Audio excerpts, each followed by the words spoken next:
咱台湾就会当国际化，就有这个世界的特色，咱就会当成做一个研究南岛语系族群的一个中心，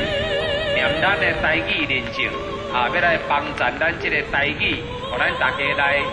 了解台语、认捌台语、来学台语。这个遮尔少的4000万的经费，甲咱删除掉，迄真正实在有够可哦，嘛有够经验，所以咱大家呢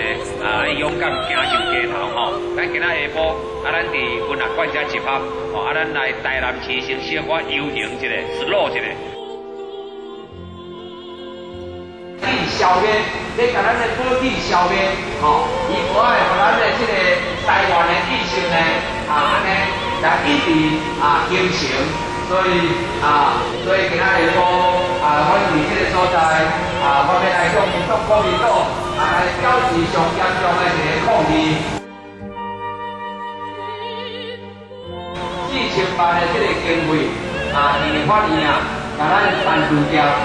咱希望。咱城市的细囝，咱一个老师伊会晓讲台语，会晓讲客语，会晓讲原住民语，会晓讲咱的母语，所以咱就需要透过台语的认证、客语的认证、原住民语的认证，互咱会当来重视母语，来学习母语，来保存咱的母语。咱知影即马有客语的认证呢。嘛有原住民语的认证呢，独独咱台语无咧认证。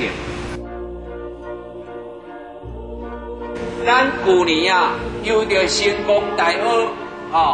来承办的这个台语认证的工会安尼办了非常的成功，办了非常的好。教育部呢来骗4000万，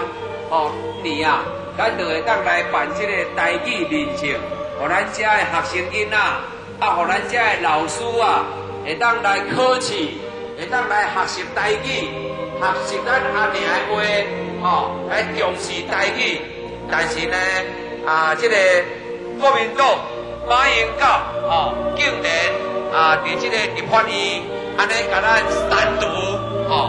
互咱感觉一无可忍。母语是上帝所奖赏，母语。是咱的根，是咱阿娘的话，